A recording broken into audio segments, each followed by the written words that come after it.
Bismillahirrahmanirrahim. Assalamualaikum warahmatullahi wabarakatuh.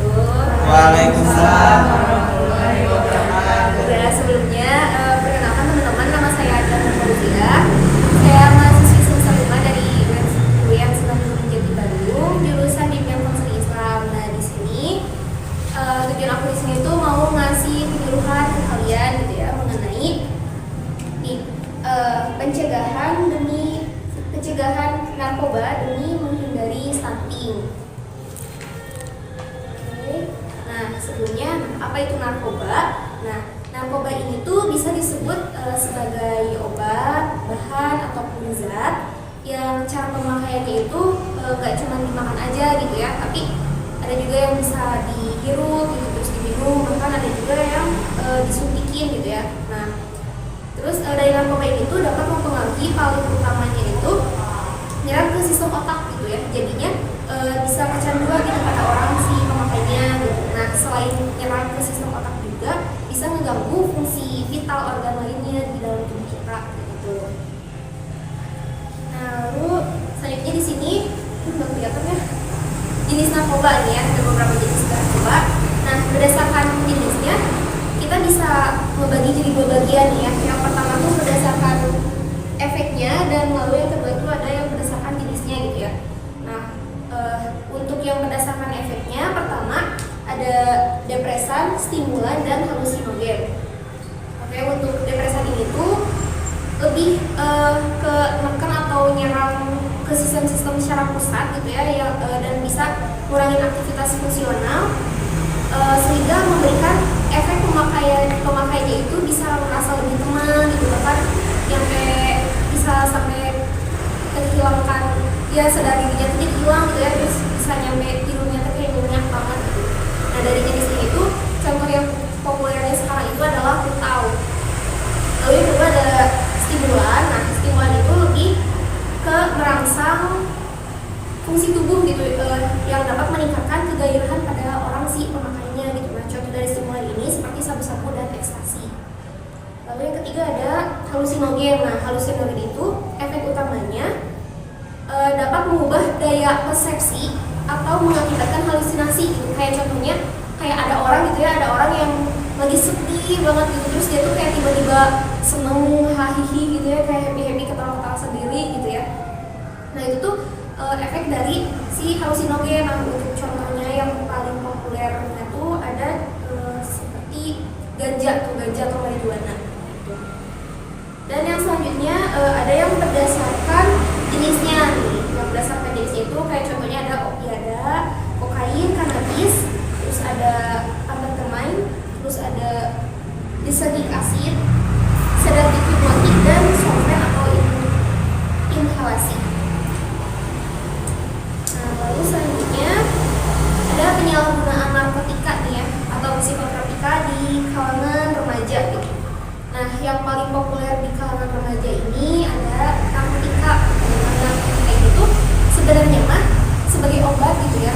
Kalau misalnya di masalah medis mah gitu, yang berasal dari tanaman ataupun yang bukan non tanaman gitu. Terus bentuknya juga ada yang sintesis, ada juga yang semi sintesis gitu. Nah, yang terkenal di dalamnya itu seperti contohnya ada ganja, ada morfin, heroin, dan kokain.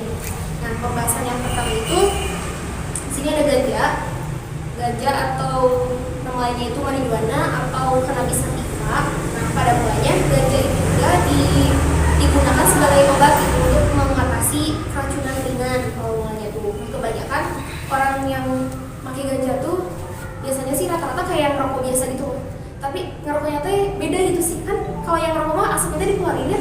Nah, biasanya kalau yang pakai ganja mah si asapnya tuh ya udah ditelan kayak gitu rata-rata. Nah, bahkan ada plot twistnya juga nih ya, ganja tuh sebenarnya dulu tuh kayak masakan Padang. Kenapa kayak rasanya tuh enak gitu daripada rasanya tuh yang khasnya gitu ya. Nah, itu teh biasanya si bumbu-bumbunya kayak ada yang mengandung ganjanya gitu. Dan bahkan ada juga di salah satu daerah kita yang terkenal lah, Aceh ya. Aceh kan terkenal sama tumbuhan-tumbuhannya gitu, tumbuhan-tumbuhannya. Nah, mereka tuh di sana ada kayak apa ya? Kayak budaya makan bersama kayak gitu ya. Nah, itu teh sebagian besar masakan mereka tuh yang ada kandungan ganjanya gitu. Tapi mereka juga ya ada takarannya gitu, nggak sembarangan kayak ya orang-orang yang menyalahgunakan gitu. Baik itu pada kenyataannya kan gitu ya, sekarang mah banyak yang disalahgunakan gitu ya, apalagi kalau anak muda kayak dikit-dikit ya besok diganja gitu ya, nggak boleh ya guys ya, Pak nggak boleh Pak.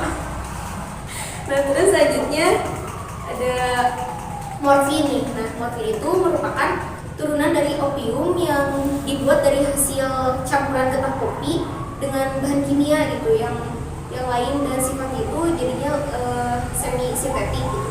Nah lagi-lagi awal mulanya si morfin ini juga positif gitu. Morfin itu digunakan sebagai alat medis yang dapat dipercaya mengurangi rasa sakit pada saat pembedahan atau operasi gitu, pada saat operasi dilakukan itu, karena emang si efeknya tuh emang bisa mengurangi rasa sakit. Nah, lalu yang ketiga ada heroin. Nah heroin ini tuh hampir sama kayak morfin karena emang masih turunan dari morfin. Nah awal mulanya heroin juga digunakan untuk pengobatan yang pengobatan untuk orang yang ketergantungan dari tadi yang si morfin itu. Nah tetapi kemudian si heroin ini tuh justru lebih berbahaya gitu daripada morfin, soalnya kan heroin mah yang turunannya dari si morfin kan tadi udah dicampur sama bahan kimia ya, jadi kayak mungkin si bahan kimia teh jadi lebih berkembang gitu lah ya di si kandungan di heroin mah gitu. Nah lalu yang keempat ada kokain. Nah kokain ini tuh yang efek besarnya itu bisa menyebabkan paranoid, halusinasi, dan kurang percaya diri si orang yang pemakaian. Dan kokain ini juga turunannya dari tau. Nah lalu selanjutnya ada psikotropika. Nah psikotropika ini masih sejenis obat-obatan dan bukan termasuk narkotika gitu. Artinya punya efek yang sama kayak narkotika kalau disalahgunain gitu. Dan efeknya juga bisa menimbulkan perubahan yang khas gitu pada aktivitas mental pemakai dan perilakunya gitu. Jadinya bisa lebih parah lah gitu, bisa lebih parah daripada yang pemakai si narkotikanya gitu. Nah untuk contoh jenis dari psikotropika itu yang paling terkenal tuh ada sabu-sabu nih. Sabu-sabu bentuknya itu kayak micin kayak gitu loh, kayak garam gitu ya. Tapinya itu tuh gak berbau si teksturnya tuh, dan efek penggunanya itu bisa sampai kejang-kejang, bahkan sampai gila gitu. Bahkan kalau misalnya dia overdosis tuh bisa langsung nyerang ke liver sama paru-paru. Terus yang kedua ada ekstasi. Nah ekstasi atau nama lainnya ekstase ini tuh rada ambigu ya. Nah ini tuh yang paling marak diperjualbelikan gitu karena emang harganya tuh murah meriah gitu ya. Terus pas di kantong pelajar gitu, tapi jangan ya guys, jangan. Nah ekstasi ini juga berupa pil yang warna-warni gitu loh, si bentuknya teh. Terus kayak permen warna-warni itu, terusnya kayak ada karakternya gitu isi obatnya teh. Nah terus ini tuh ekstasi itu katanya efeknya itu bisa nambahin kita jadi mood gitu jadi main kayak gitu. Terus itu juga katanya bisa sebagai untuk obat diet. Untuk contoh dari ekstasi yang terkenal tuh ada beberapa brand ya, kayak contohnya Bon Jovi, Angel, Apple, terus White Dove dan lain-lain. Ya, KDC gitu. Nah, lalu selanjutnya ini ada faktor penyebab juga ya, karena tidak ada asap kalau nggak ada api gitu ya. Nah, itu faktor penyebab seseorang menggunakan narkoboy gitu ya, bisa dibedakan jadi dua nih. Nah, pertama ada faktor individual dan yang kedua ada faktor lingkungannya. Nah, kalau misalnya untuk faktor individual diantaranya ada yang emang dari si pribadinya gitu ya, kayak si orangnya, dan konon katanya nih ya, orang yang cenderung kurang pede, terus agresif, terus terdiam, murung, pemalu, dan mudah kecewa, dan cenderung beresiko menggunakan narkoba. Terus kedua, faktor usia nih, faktor usia. Kebanyakan kenapa orang-orang yang kena narkoba tuh pada saat dimulai dari remaja gitu ya, karena kan cemah tuh ya, ada masa remaja teh, masa-masa yang lagi sedang mencari jati dirinya gitu lah, kan itu bisa dijadikan alasan ya kebanyakan mereka kayak gitu.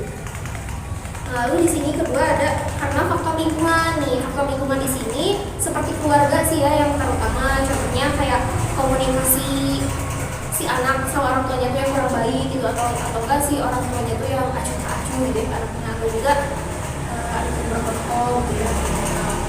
Nah terus yang kedua tuh yang sangat mempengaruhi mah faktor lingkungan, pergaulan, kayak circle kalian gitu ya, bisa ada yang toksik apa gimana gitu ya. Nah itu teh sangat mempengaruhi gitu ya, sangat mempengaruhi ke dalam ya pergaulannya gitu. Oke, nah ini dikit lagi ya guys. Bahasan selanjutnya itu mengenai hindari narkoba, cegah stunting. Nah, ini mah diperuntukkan khususnya buat cewek-ceweknya nih ya. Kita bahas lebih ke depan gitu ya. Di sini gak hanya menjaga diri buat terhindar dari narkoba, tapi ada yang gak kalah pentingnya juga nih, karena kita juga kan ntar gak akan selalu muda gitu ya. Kita juga pasti bakal jadi orang tua gitu, dan terutama buat calon-calon ibu rumah tangga gitu ya yang bakalan ngurusin anak-anaknya. Nah maka dari itu di sini ada beberapa ya sedikit pengetahuan tentang stunting lah gitu, yang dari tadi yang akan saya sudah jelaskan.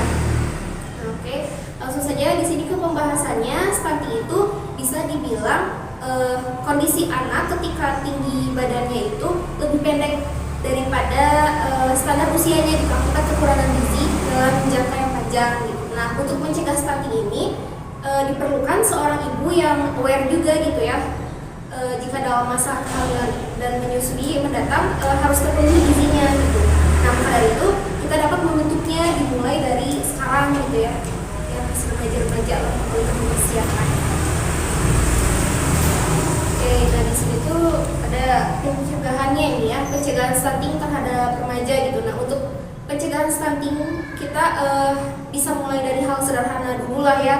Kayak yang pertama tuh pola makannya harus mulai diubah, kayak harus makan makanan yang bergizi gitu ya dan seimbang, seperti kayak contohnya mulai makanan yang memakan makanan yang mengandung sumber nabati gitu, seperti sayuran, terus sumber hewani seperti telur, susu dan lain sebagainya. Nah terus yang kedua ada berolahraga secara rutin gitu ya, setiap harinya gitu lah ya, minimal mah 30 menit olahraga gitu. Kalau enggak ya seminggu sekali workout gitu ya, terus ya kalian lah kan suka ke Free Day gitu atau kemana kayak pergi olahraga gitu. Nah lalu terus yang ketiga nih, yang ketiga ini penting banget sih terutama ya buat cewek-cewek yang rentan anemia gitu ya, atau yang kekurangan darah gitu, karena kan cewek mah setiap sebulan sekali teh si darahnya teh berkurang gitu ya.